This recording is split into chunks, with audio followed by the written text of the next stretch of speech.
Bonjour et bienvenue dans la Revue Numérique. Aujourd'hui, on va pas parler d'un sujet d'actualité, on va parler d'un sujet super brûlant dans l'actualité qui est le cyberrisque et très exactement le coût du cyberrisque. Alors aujourd'hui, j'ai le plaisir de recevoir Guy-Philippe Goldstein, qui est prospectiviste, mais il est aussi conseiller stratégique pour PwC et pour Expon Capital, qui est un fonds d'investissement. Et évidemment, il est enseignant à l'école de guerre économique, donc il va pouvoir nous donner tous ces éclairages. Alors, merci beaucoup Guy-Philippe d'être au micro de la Revue Numérique. Ben, enchanté d'être là. Alors, est-ce que tu peux présenter rapidement ton métier, qu'on comprenne un peu parce que on parle de cyber risque et on parle finalement pas du tout de tech au sens propre. Tu n'es pas ingénieur tech, donc voilà. Est-ce que tu peux nous expliquer ce que tu fais dans la vie? Ouais et puis au-delà de entre guillemets «mon métier», plutôt, comment je suis arrivé là, parce que c'est pire même que ce que tu viens de dire. Non seulement, je suis pas arrivé là par la tech, mais je suis arrivé là, en fait, par le roman. Ce qui est vraiment peut-être enfin un chemin très, très détourné et en même temps. 3 petits points. Bon, parce que, moi j'ai eu initialement, une carrière entre guillemets, plutôt classique, consultant strat, économique, machin, tout ça. Et puis, il y a mais en même temps, parallèle à ça, j'avais l'idée d'un roman qui me travaillait depuis 25 ans, puisque j'ai commencé à l'écrire en 96 et qui est sorti en 2007, qui s'appelle Babel Minute Zéro, qui n'a pas été best-seller, mais qui a été beaucoup lu par justement les gens qui, à la fin de la décennie, on va dire 2000, ont vraiment commencé à s'intéresser aux questions de cyberguerre. Parce que le bouquin, en gros, évoquait la possibilité d'un affrontement entre la Chine et les États-Unis, avec Taïwan au milieu et surtout le cyber au cœur de cet affrontement. Et le bouquin, après, donc, il a été lu un petit peu au MIT par des gens qui commençaient à s'intéresser à toutes les implications militaires, diplomatiques, larges, on va dire, de ces questions-là. Beaucoup en Israël, pour être très franc. Je peux le dire au plus haut niveau en Israël, jusqu'au niveau du Premier ministre de l'époque. On est là au tout début des années 2010. Voilà, le bouquin a été un élément de réflexion à ma grande surprise. C'est des choses que j'ai d'ailleurs, entre parenthèses, découvert un peu par la suite. Mais un élément d'inspiration, d'impulsion dans le grand mouvement de développement en Israël vers la cybersécurité avec des investissements publics très larges, etc. Blablabla. Il y avait déjà des choses avant, évidemment, ils n'ont pas attendu 2010, 2011, mais il y a eu un mouvement d'impulsion très fort en termes de publication de l'État à ce moment-là, et le bouquin a joué un peu son rôle, et le bouquin d'ailleurs, en tant que roman, a aussi été lu par beaucoup de gens en France, et à nouveau, pas best-seller, malheureusement, mais beaucoup de gens, on va dire, à l'ANSSI, à la fin des années 2000. Donc moi, je suis entré dans le cyber, pour faire court, parce que je vais déborder, par le roman, et puis par la suite, bon, j'ai quand même une formation, on va dire, de consultant strat, eh bien, on s'est rendu compte que la menace devenant de plus en plus importante, elle touchait en fait un actif particulier de la société qui était les entreprises en particulier. Et donc là, j'ai remis ma casquette de consultant strat, et c'est pour ça qu'avec PwC, on a commencé à faire des études à la fois sur le futur de la cyber, sur l'impact de la cyber sur la valeur de l'entreprise, qui est très important pour mettre sous tension envers les directions générales et les conseils d'administration, sinon rien ne bouge. Et puis après, pour réfléchir, même au-delà de ça, à la manière dont on peut penser la cybersécurité, pas au niveau de l'IT, comme tu l'as dit, mais vraiment au niveau des business managers, au niveau de la direction générale, au niveau des conseils d'administration. Et c'est pour ça que même là, aujourd'hui, je développe des jeux, de serious games pour ce type de public. Voilà, en gros. Donc, j'ai pas un métier en tant que tel. Je suis fasciné par ce qui est en train de se passer, et en positif et en négatif, sur évidemment la transformation digitale, et puis donc sur ce pendant de défense de la valeur qui est la cybersécurité. Et là-dessus, bah, ça ouvre en fait un champ d'activités multiples et diverses. Voilà. Parfois, il y a un peu de digression, mais c'est la vie, c'est comme ça. Et alors justement, tu parles des entreprises. Euh, Pourquoi c'est important pour les entreprises de gérer, de prendre en compte ce cyber risque? Pourquoi c'est devenu indispensable? Alors, avant même de parler des entreprises, je serais tenté de dire que c'est important pour la sécurité nationale que l'on parle des entreprises. Alors pourquoi? Parce que lorsqu'on réfléchit à cette idée de cyberconflit, faut se poser la question un petit peu, topographique. Oui, mais alors les attaques cyber, ça se passe où? Et ce conflit cyber, comme je le répète souvent, il ne se passe pas, sur de vastes plaines où vont s'affronter, des grandes armées, même s'il peut y avoir une utilisation cyber, tactique, lors d'affrontements militaires. Mais en réalité, la plupart du temps, il se passe pas donc sur ces vastes plaines, il se passe pas à traversée d'un fleuve dont il faut contrôler le pont. Le conflit cyber, il se passe dans un lieu particulier, qui est le lieu où se crée l'activité, la création de richesse, qui est ou l'entreprise ou l'administration. Et donc voilà, si on voulait réduire un petit peu au jour d'aujourd'hui le champ tactique du conflit cyber tel qu'on le voit, c'est dans l'entreprise pour de multiples raisons. Une des raisons en fait pratiques, c'est que initialement les gens qui s'occupaient un petit peu de cyberconflits, on va dire dans le courant des années 90, ont pu essayer divers endroits et en particulier l'univers militaire, mais ils se sont rendus compte qu'en fait que le ventre mou et là où on pouvait obtenir le plus d'effets pour le minimum d'investissement, eh ben, tout simplement, c'était les entreprises. Et on touche de toute façon à quelque chose qui est aussi du domaine de la réflexion stratégique, hein, tout ce qu'on appelle infrastructure critique. Euh, Tout ça, c'est des réflexions qui ne sont pas nées du cyber, elles sont nées à la fois de la réflexion sur le terrorisme et avant ça même la réflexion sur le bombardement stratégique du temps de la guerre froide et avant ça même sur le bombardement stratégique dans les années 30 et pendant la Seconde Guerre mondiale pour savoir où c'est qu'on tape pour essayer de mettre à genoux un pays avant même d'envoyer les soldats. Bon, et la réflexion sur, on va taper sur entre guillemets les systèmes énergétiques, hein, que ce soit l'électricité, que ce soit le pétrole, etc. Ça date pas du cyber, évidemment. Hein, et la grande réflexion, c'est tout simplement un exemple, c'est la compréhension de ce qui s'est passé pendant la Seconde Guerre mondiale. Même des gens comme Albert Speer, qui du côté des nazis s'occupait de l'économie de guerre, ont dit après-guerre que les bombardements alliés sur les industries, ça faisait un peu mal, mais là où ça faisait vraiment très mal, par exemple, c'était sur, à nouveau, les dépôts de pétrole et tout ce qui était centrale électrique, sur l'énergie. Voilà. Cette réflexion sur les infrastructures qu'on peut toucher pour casser un pays, elle n'est pas nouvelle, mais évidemment, elle rebondit très fortement avec le cyber, et à nouveau, lorsqu'on se pose la question aujourd'hui des infrastructures critiques, on parle la plupart du temps soit d'administration, soit d'entreprise. D'où l'importance, en fait, d'avoir une réflexion dans les entreprises. On parle beaucoup de responsabilité sociétale, sociale des entreprises. La première responsabilité peut-être sociale de l'entreprise, c'est de protéger la nation. Et elles ont un rôle à jouer là-dessus. Et alors du coup, comment on gère en tant qu'entreprise? Les gens qui nous écoutent posent sans doute la question de comment je vais calculer mon investissement. Est-ce que j'ai un risque euh, imminent ou pas? Si j'ai pas un risque imminent, est-ce que ça vaut vraiment la peine que j'investisse? C'est la question du coût et du bénéfice, mon investissement versus mon risque. Voilà, est-ce que tu peux nous répondre sur cette Oui, question? eh ben oui, bien sûr. D'autant plus que c'est une question qui est absolument clé. Et là, je dois souligner des réflexions que j'ai eues avec PricewaterhouseCoopers il y a plus de 3 4 ans, où on a vraiment réfléchi comment justement mettre sous tension les directions générales, qui sont d'ailleurs la plupart du temps dans les grands groupes, qui sont la clientèle de PwC, qui sont elles-mêmes mises sous tension par les conseils d'administration et donc par les différents types d'actionnaires. Et on a rapidement convergé sur la question de se dire, OK, si on arrive à pouvoir exprimer un choc cyber en termes de perte de valeur pour l'entreprise. Quand je dis termes de perte de valeur, c'est-à-dire quand l'entreprise est cotée, est-ce que de manière structurelle, on va voir une baisse du cours de bourse et donc une baisse de la valeur patrimoniale de l'entreprise telle qu'évaluée entre guillemets au jour le jour par les analystes, les actionnaires, etc. Parce que si, évidemment, on peut dire à un conseil d'administration, ben voilà, si vous avez un incident cyber, vous allez perdre potentiellement tant, et que ce temps, évidemment, il est important, et ben là, oui, tu peux être sûr que les gens sont sous tension. Bon.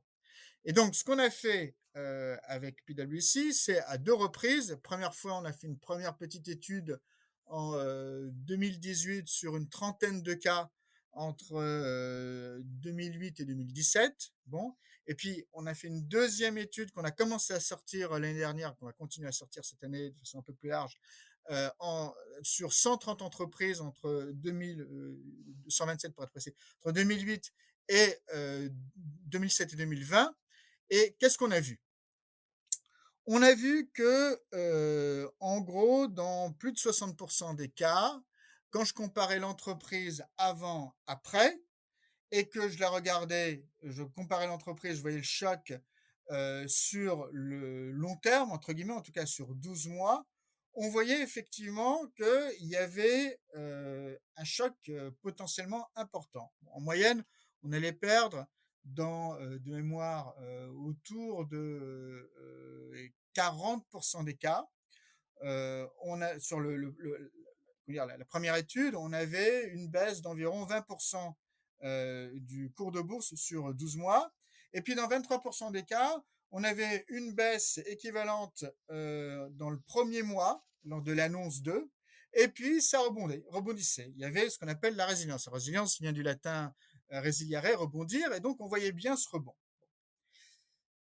Donc on se disait, ok, dans 63% des cas, il se passe des choses, mais bon, il n'y a que 40% où vraiment ça devient très dur, parce que quand même perdre 20% du cours de bourse sur un an, ça c'est un incident où quand ça se passe mal, il y a des gens qui sont virés. Et le conseil d'administration est pas content du tout. Bon. Mais là, on avait juste, d'abord c'était un petit échantillon, ok, et puis on avait juste comparé l'entreprise avant, après.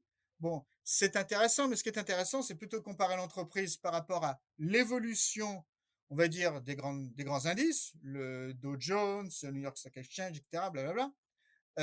Et puis même, ce qui est encore plus intéressant, c'est de comparer l'entreprise par rapport à son secteur industriel de référence. Bon.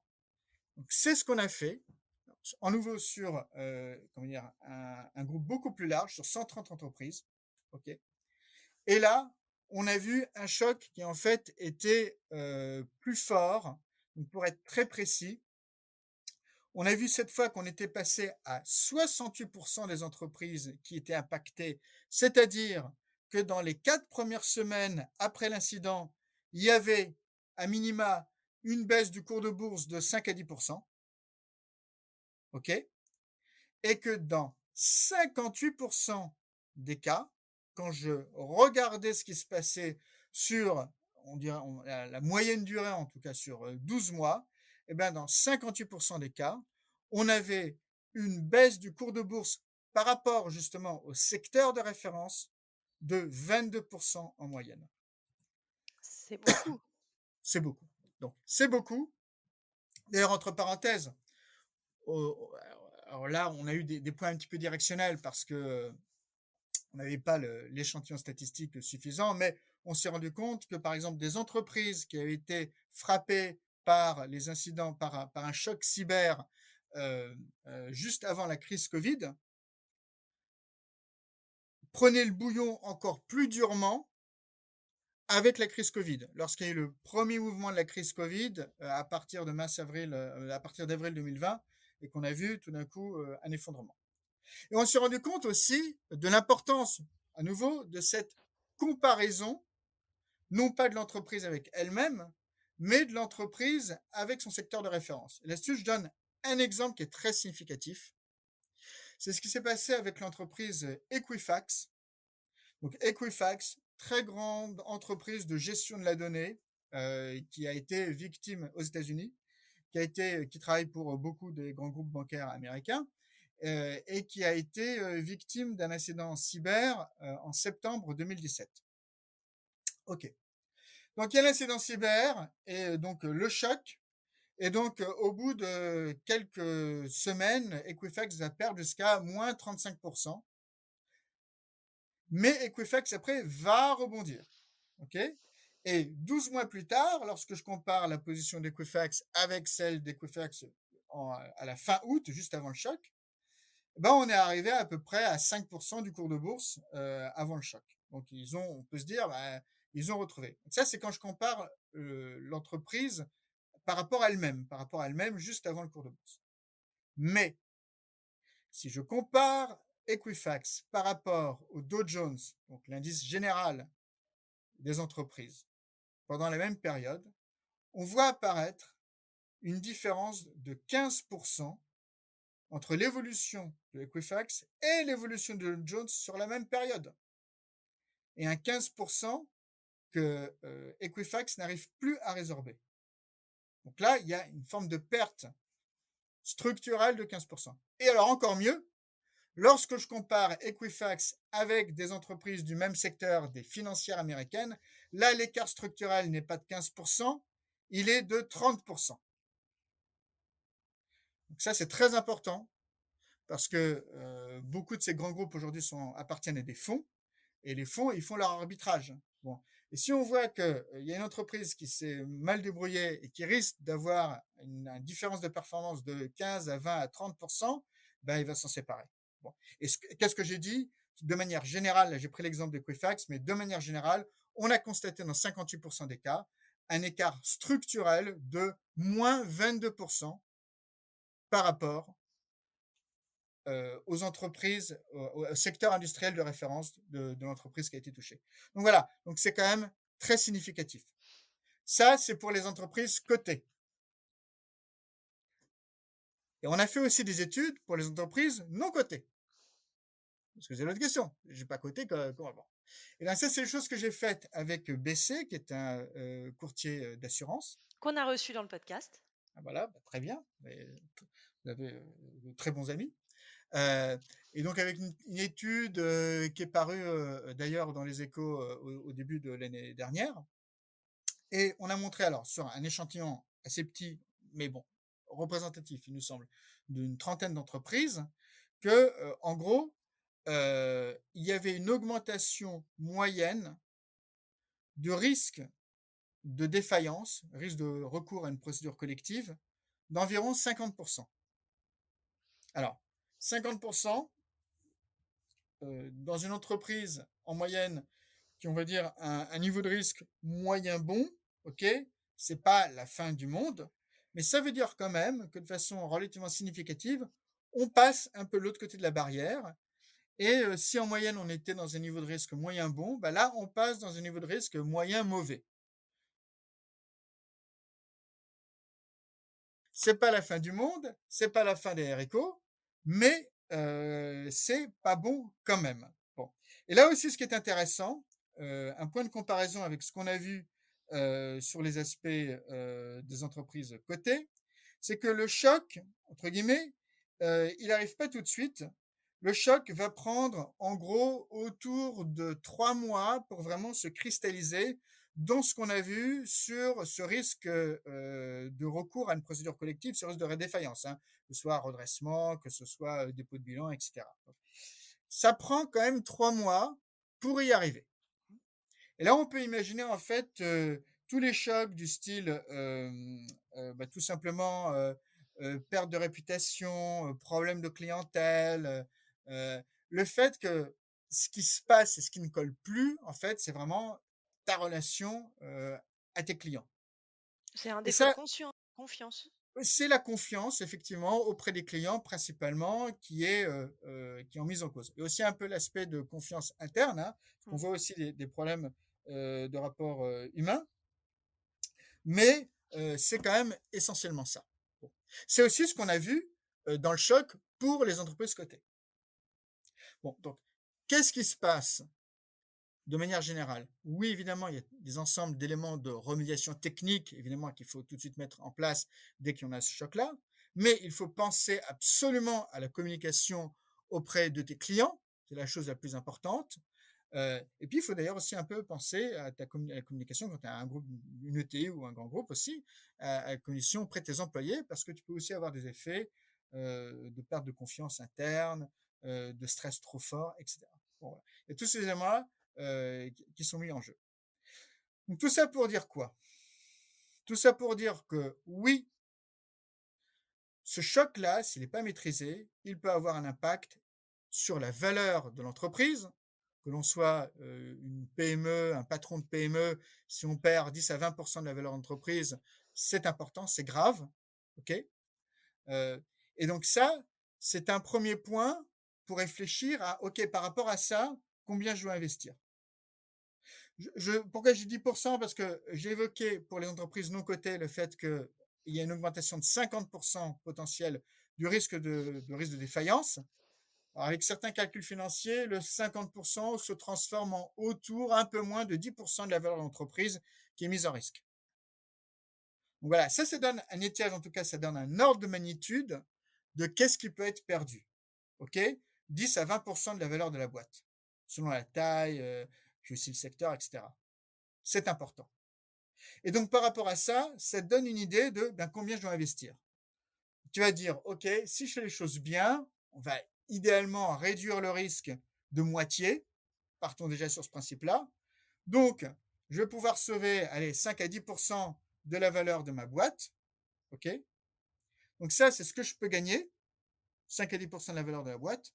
Par rapport à ça, bah, combien je peux investir? Donc à toi de mettre ton rapport coût-bénéfice. OK? Et puis une autre question qui est derrière ça, qui est, OK, mais cet incident majeur, on parle d'incident majeur, bien sûr, hein, parce que les entreprises sont frappées par des incidents de cybersécurité, mais voilà, l'incident majeur, c'est de ça dont on parle. Quelle est sa probabilité aujourd'hui? Ça, c'est une vraie question.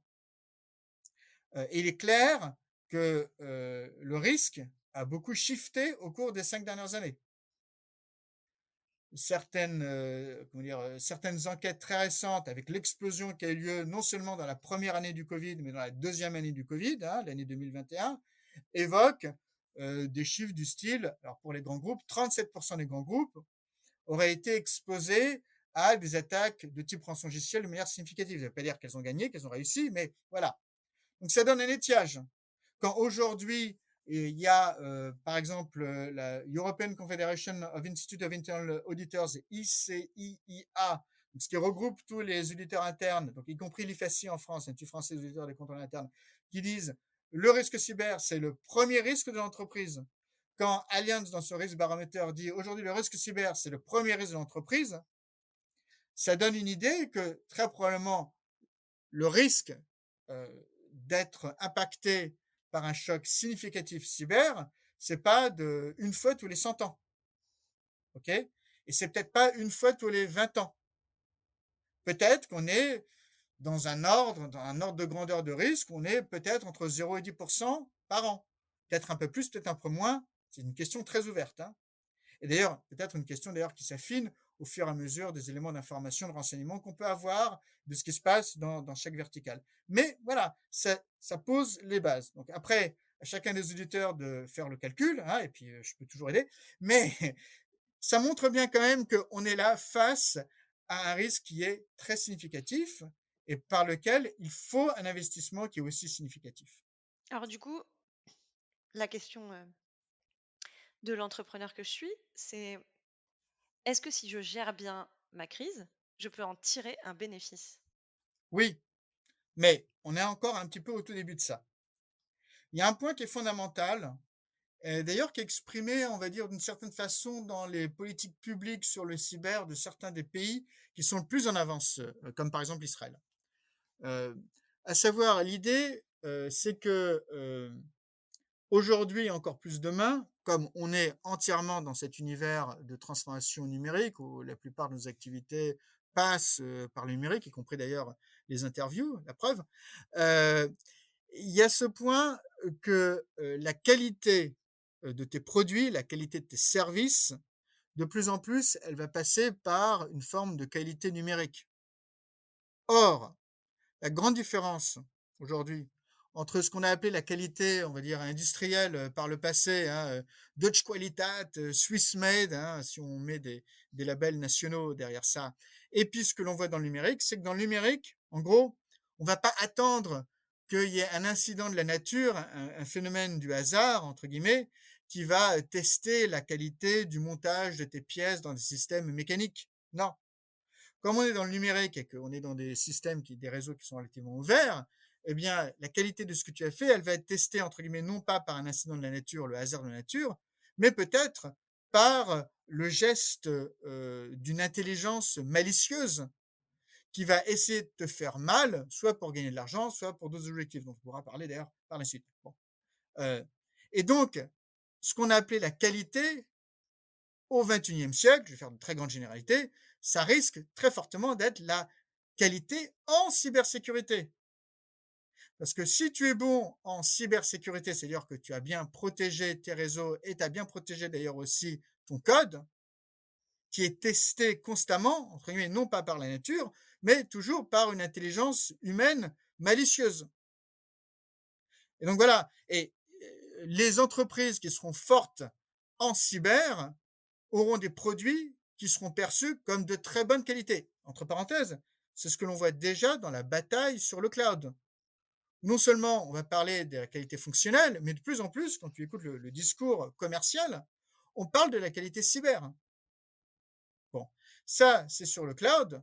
Bon, mais tous les services et produits et tous les devices qui vont incorporer de plus en plus de code, ce champ-là, ce champ lexical-là de la cybersécurité, pour moi, il est évident qu'il va être de plus en plus présent. Et donc, le plus tôt on se positionne là-dessus, le plus tôt on va gagner. Et c'est une très belle façon, en fait, de transformer ce qui est un problème, une forme de centre de coût, en presque un centre de profit. En tout cas, il y a un premier mouvement, c'est de montrer ta cybersécurité et donc ça renforce ta qualité. Entre parenthèses, c'est ce qu'on commence à voir d'ailleurs dans l'industrie aussi de la machine-outil en Allemagne, pas chez les leaders, mais chez les challengers. Ils disent, bah oui, moi en plus, je suis très bon en cybersécurité. Bon, c'est une dimension qui commence à être importante.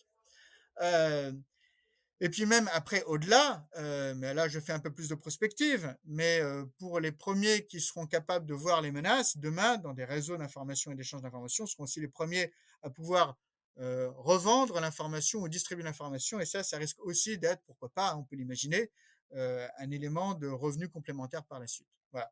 Mais donc effectivement, on va avoir une transformation, on va passer de la cybersécurité comme un problème vers la cybersécurité problème, mais aussi potentiellement un avantage, et un avantage compétitif dans l'expression de la marque, peut-être même d'ailleurs dans l'expression de nouveaux services de cybersécurité. Alors, on a beaucoup parlé, des entreprises. Je voudrais on le fait rarement, mais vraiment vu l'actualité aujourd'hui, je voudrais vraiment qu'on fasse un petit tour, sur le sujet de l'Ukraine, et sur ce qui se passe aujourd'hui, les attaques contre, on va dire, un État souverain, hem, par, on ne sait pas qui. En tout On cas, peut dire la Russie, moi je montrerai personne du doigt, je vais te laisser faire. je vais le Hem, faire. voilà, est-ce que tu peux nous expliquer, hem alors, je ne veux pas dire ce qui se passe, mais en tout cas, pourquoi ça se passe? Pourquoi ce champ de bataille? Pourquoi il y a une cyberguerre qui joue comme ça aujourd'hui? Heu, Ça appelle quoi demain? Et est-ce qu'à l'échelle individuelle, ça fait peut-être beaucoup de questions, mais bon, à l'échelle individuelle, est-ce qu'on a un pouvoir encore, nous? Sommes-nous des soldats de notre souveraineté, à l'échelle individuelle ou à l'échelle des entreprises? Voilà, est-ce qu'on peut balayer, cet aspect de l'Ukraine, voilà, avant de clore le podcast? Ouais, c'est très important d'en parler. C'est très important d'en parler parce que très souvent, d'une part, ça c'est toujours ma grande surprise, lorsque je parle des entreprises, la géopolitique est un gros mot, alors que c'est une évidence du monde dans lequel on vit.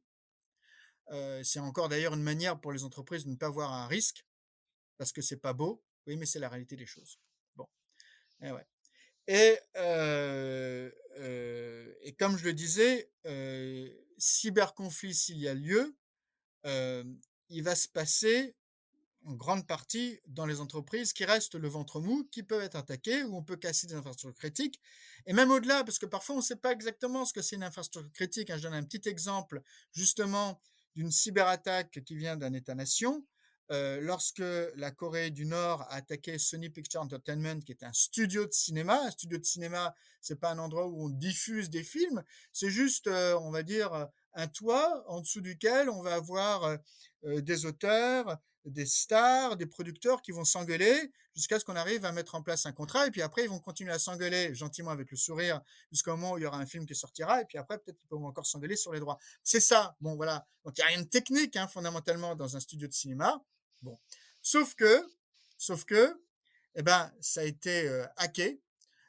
Parce que il y avait un film, The Interview, par James Franco et Seth Rogen, qui étaient les têtes d'affiche, où dans ce film, Kim Jong-un avait le malheur de mourir dans une gerbe de feu en écoutant du Katy Perry et il semblerait que les Nord-Coréens aient pas trop apprécié cet humour-là et donc et tout d'un coup menacé, alors d'une façon en 2 temps d'ailleurs, enfin en gros menacé, de faire exploser, les salles de cinéma où serait diffusé le film, ce qui est évidemment impossible techniquement pour l'époque, mais bon, ça a pris pour X et Y raison.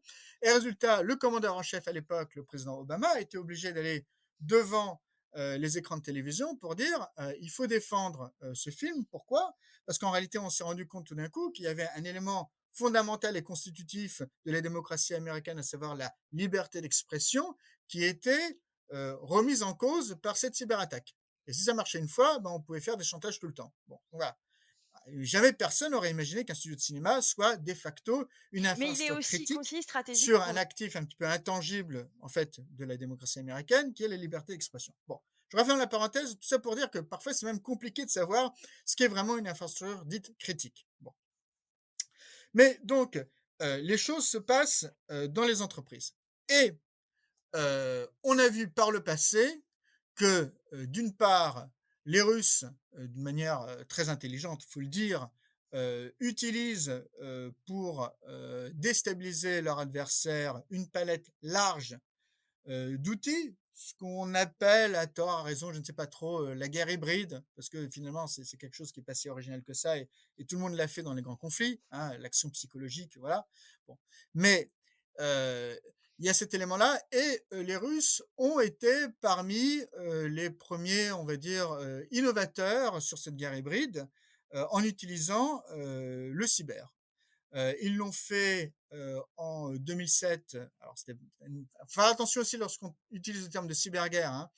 Un point autour de ça. Il s'agit bien d'une action qui peut avoir des effets psychologiques, qui peut avoir des effets, on va dire, physiques, mais je mets de côté les aspects d'espionnage ultra classiques qui peuvent être faits pour mille et une raisons, mais l'espionnage, tout le monde en fait, et l'espionnage militaire, tout le monde en fait.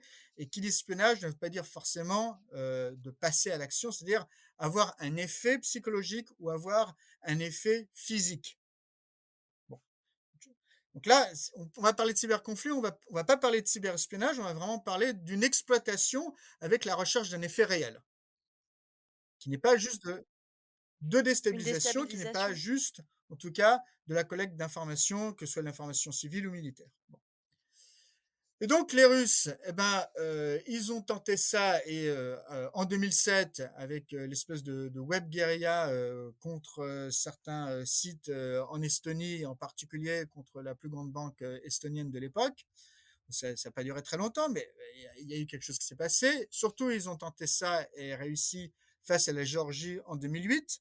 Donc, en amont même de l'opération militaire, commencer à préparer le terrain en attaquant tous les sites gouvernementaux de façon à aider à cette déstabilisation de la société civile, parce que de facto aussi, hein, dans une opération de guerre, on utilise beaucoup de systèmes civils pour l'information, faire venir les troupes, les réservistes, les mobiliser, etc. Voilà, bon.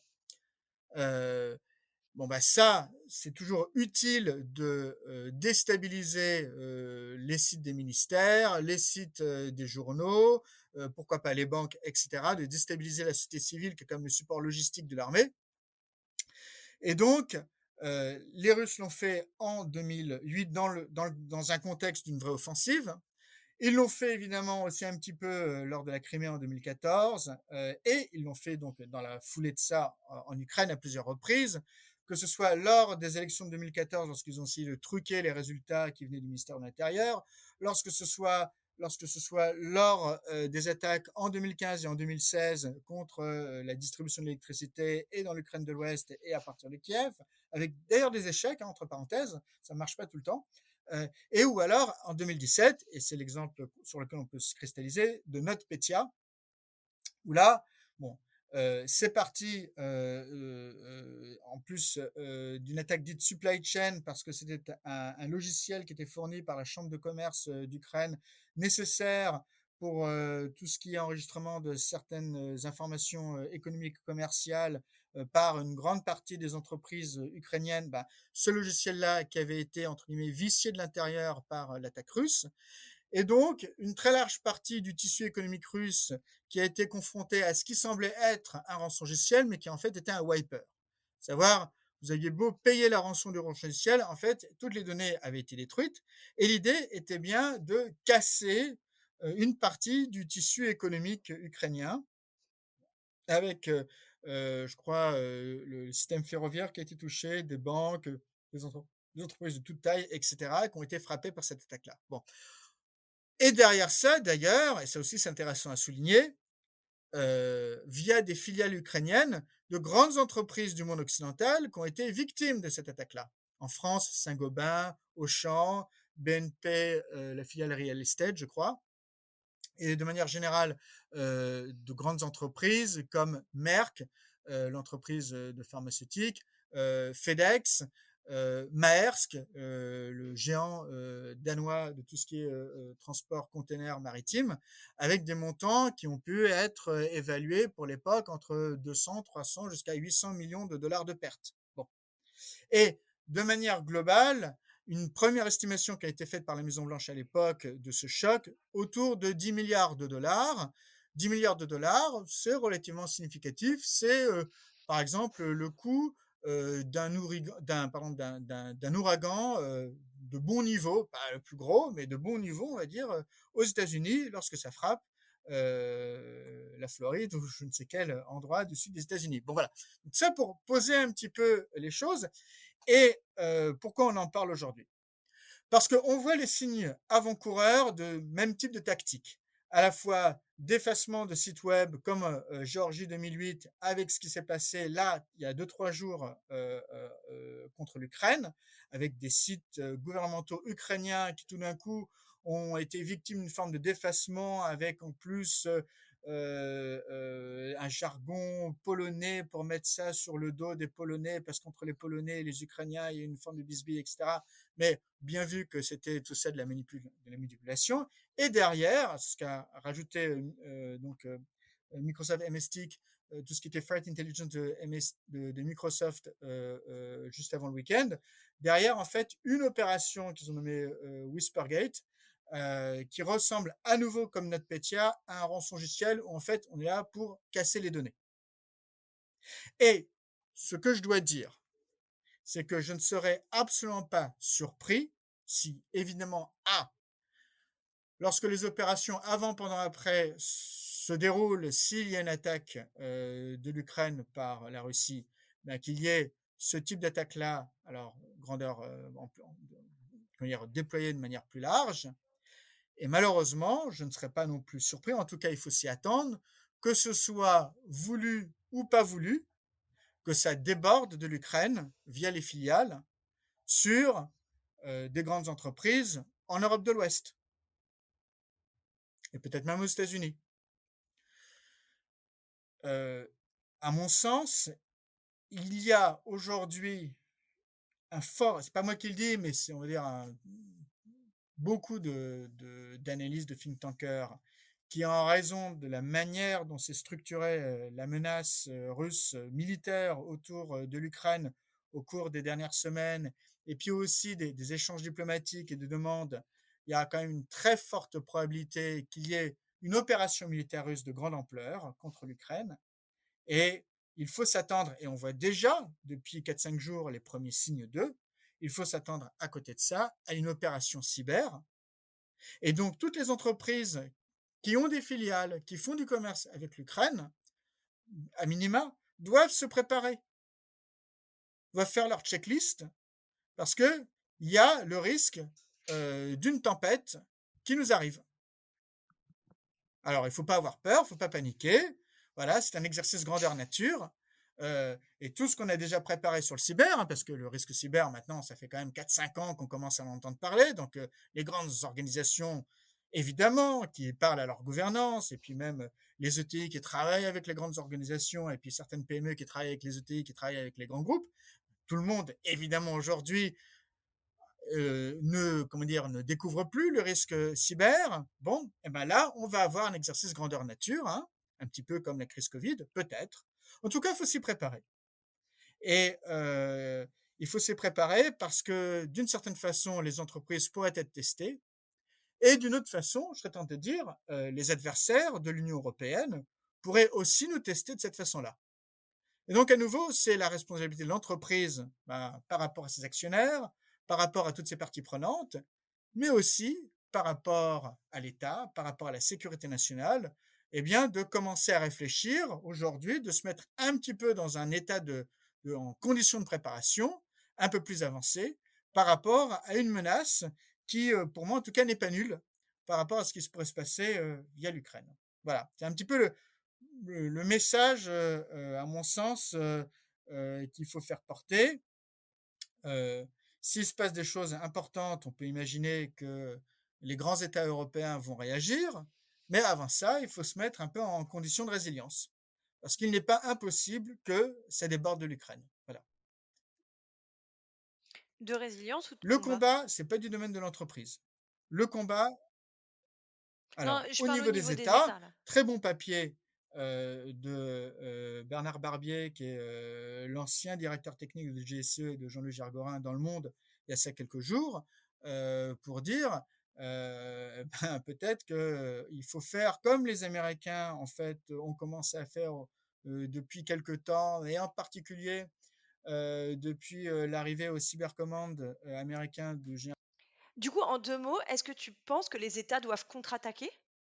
Il est évident pour moi que les États doivent avoir une capacité de riposte, liée d'ailleurs à une capacité d'imputation, hein.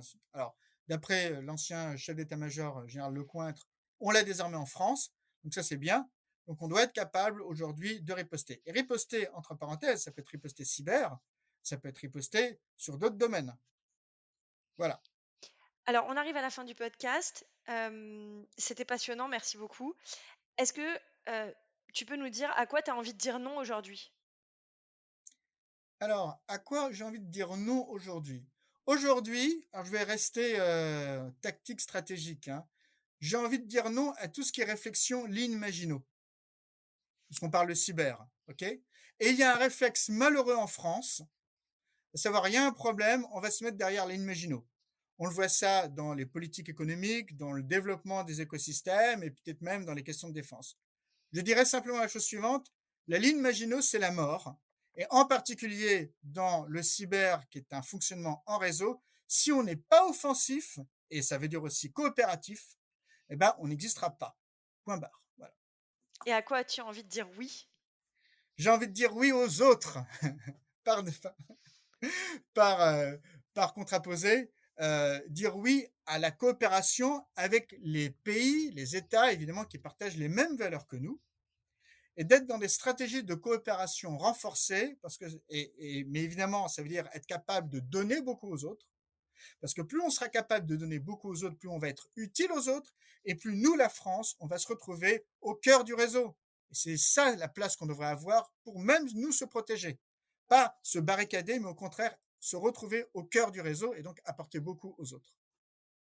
Un grand merci à toi d'avoir pris sur ton précieux temps pour nous éclairer sur toutes ces questions au micro de la robe numérique. Très, bonne fin de journée à toi. Merci, merci beaucoup. Et merci encore, Yana, ravi de l'invitation.